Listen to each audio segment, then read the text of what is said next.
All right. Thank you so much for watching Coffee Talk Tuesday. We're back from break. My name is Chalese Stevens. I'm here with Trip Mitchell and our awesome guest, Rodney Smith Jr. And I have a surprise for you, Rodney. I actually sent my boyfriend out because he was going to the store, and I was like, you have to buy this particular thing. And he came back with the last bag on the shelf of your Smile Lays with your name on it. Yes, ma'am. And everything. So I get to. First of all, what guy ever gets things right when they go to the grocery store? I know, right? I am 0 for my life. You know, I can call and check, but now, Rodney, how did this come about?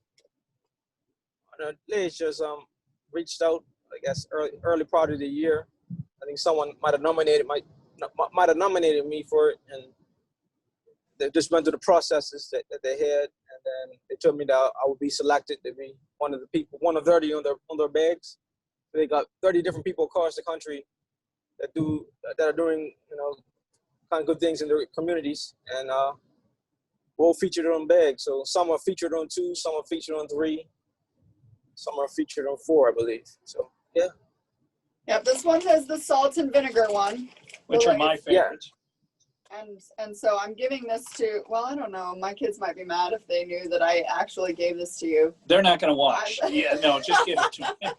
We'll save it at the studio. So. Yes, at the studio.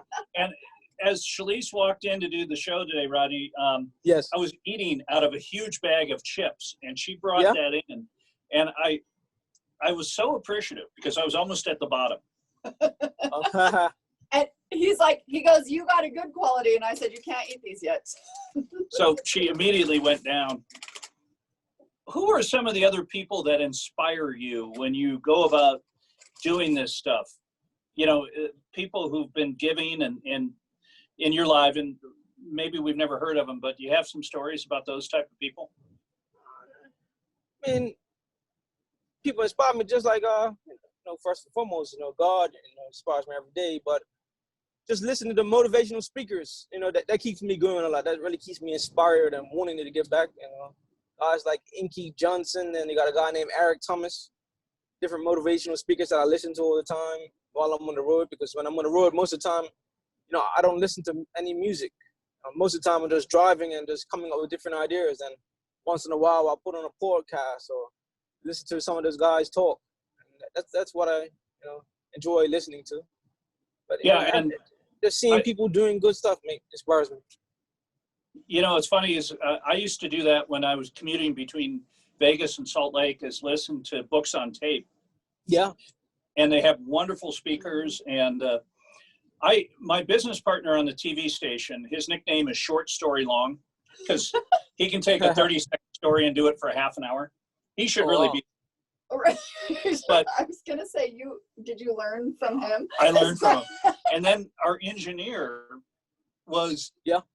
could never say a nice thing about anyone. So I'm driving these guys back to Vegas, and I got the book by Norman Vincent Peale, How to Win Friends and Influence People. Mm-hmm. Yeah, I think that's the correct title. That is. Yeah, and I put that on. Dale Carnegie. Thanks, Lee, for saving mine, because I knew it was wrong. Anyway, How to Win Friends and Influence People, and I put that on the CD to try to give these guys a little boost. They both fell asleep within a minute. Oh man. I'm a motivational. Well, that's one of the reasons why we do what we do on Coffee Talk. I'm a motivational listener. Go ahead. I know you are. But one of the reasons why we do Coffee Talk is so we can highlight people in our community and then expanding to other communities that are making a difference. And I love listening to motivational stuff, especially in the morning. First thing, it's like, just get up and go, and I get all pumped up. Oh yeah. I'm with you. And you know, in this digital age, you can get access to people with some amazing stories. And when you everything is so close. Yeah. Yep. You know, one of the challenges, Rodney, is if you watch TV at all, every commercial you see people who are 25 and look amazingly fit, and they're running marathons and they're drinking beer and they're using beauty products, and their lives are so perfect. They're driving great cars. The world doesn't work that way. No, it doesn't. And, No, it doesn't. you know, the rest of us, all of a sudden are going, how come my life's not like that? And sometimes you have to listen to someone to get your head straight and tell you about real problems. Exactly. Well, and I believe that most people too that are doing great things, and I'm sure, Rodney, that you have a story of from your past as well, but most people that do things, that really put themselves out there, have a story, and they've had a lot of trials in their lives, and it hasn't just been all, you know, peaches and sunflowers. I don't know, Yeah. so that seems like the analogy I needed to use. Peaches and sun. Rainbows and puppies. So Rodney, as you do this tour, how do you get up every morning? What motivates you?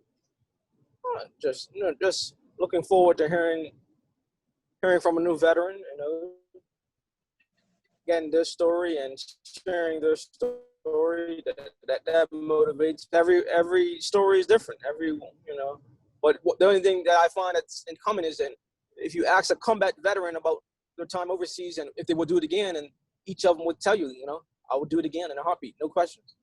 You know, so, you know, just hearing from people like that, you know, just motivates me. And I think it's important to highlight our veterans, you know, give them the roses while they're here, you know. And so many people have served this country and haven't, you know, they just stay to themselves, but I think they should be celebrated. You know, what they have done is giving us our freedom and stuff like that. So I think it's important. It's important to honor our veterans and recognize them while they're here. Well, it takes a lot of guts to go and do that. I can't even.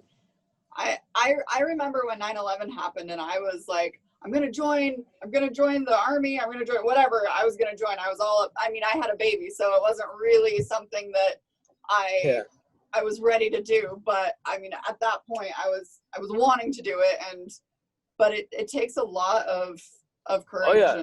Oh, Corey, yeah, man. Yeah. Like one of the veterans I met the other day, he says he enlisted.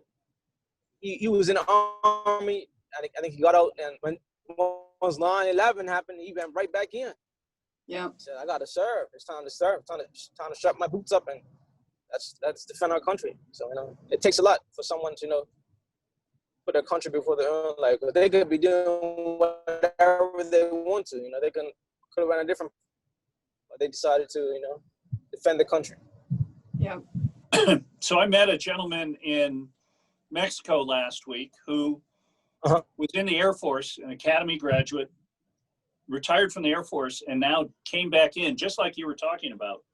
And he's now in Space Force, the newest branch of the military.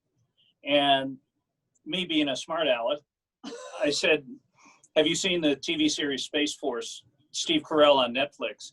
And he said, no, but I hear it's horrible. And I didn't tell him it was very funny. Yeah. So, and another thing, I worked for a guy who was in the Coast Guard during the Vietnam conflict, and he served 2 tours on the riverboats going up, which is some of the most dangerous combat in the whole Vietnam. I mean, just talk about sitting ducks. They do river patrol. And his story, well, you don't think of the Coast Guard as being an active military, they certainly have an amazing role as well. And he had some unbelievable stories about stuff but the vast majority of veterans, I find, Rodney, are very quiet when it comes to their heroism. Oh yeah, they talk about everyone. Yeah, I find the same thing. You know, a lot of them just very humble, very humble. Yeah. Well, I love hearing all the stories. I love what you're doing, and how do people get a hold of you? How can people help support you and what you're doing and help make a difference?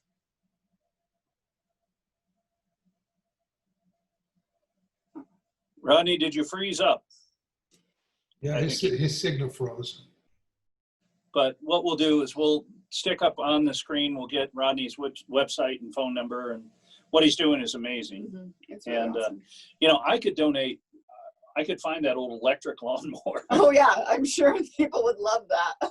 What a incredibly, I remember I was standing 1 second, we had a little hill in our backyard, and I was mowing, and the next second, I am 20 feet away, lying on my butt.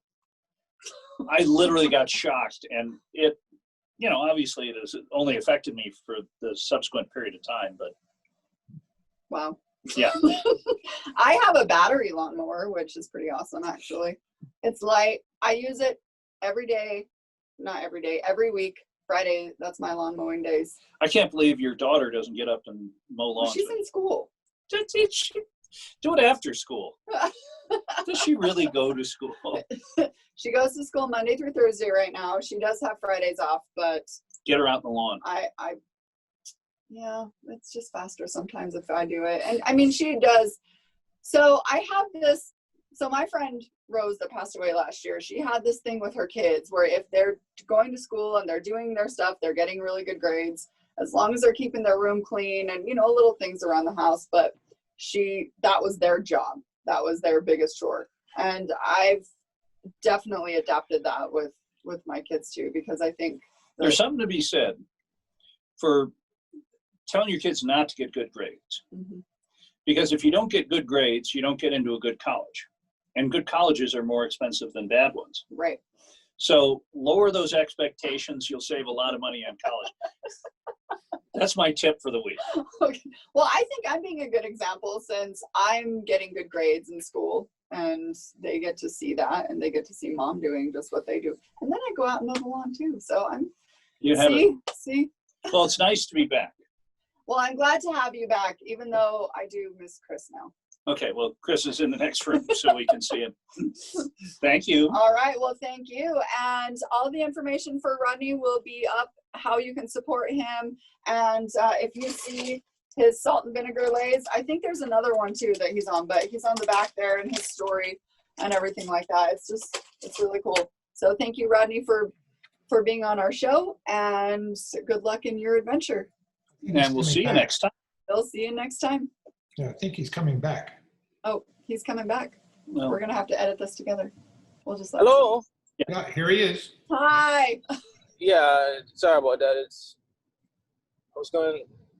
I'm hitting civilization now. All right. Okay, so we're going to do, we'll bring it back and then we'll ask how do people get in touch with you, website and all that stuff, okay? Go ahead and do that. Yes, sir. All right. Well, welcome back. And Rodney is back with us. Rodney, how do people get in touch with you to support you and help you and donate electric lawnmowers?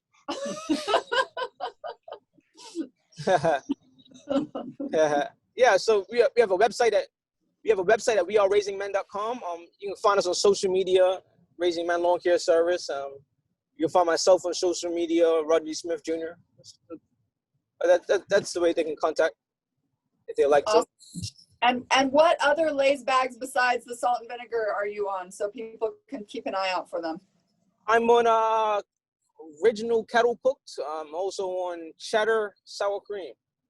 Awesome. Never had that one. Never had it. Oh no? Well, you're gonna need to get that then. Okay. Hey, Rodney, thanks so much for being on the show. I'm scared to try it. Well, thank you guys for having me. I really appreciate it. Well, you get your exercise as opposed to me. Well, I actually played hockey this morning. So. Oh, good. Yeah, so I'm getting there. Hey, Rodney, thanks so much for being on the show. You're a hell of a guy. We're lucky to have met you.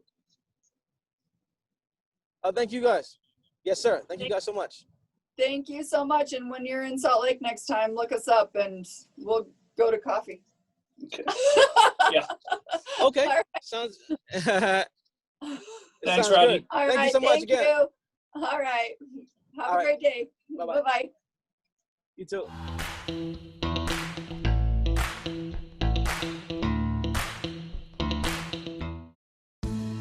In summer 2004, as a 4-year-old Caleb's body emerged from an overcrowded water park's pool in Utah, every mother's worst nightmare became reality for Chalese Stevens.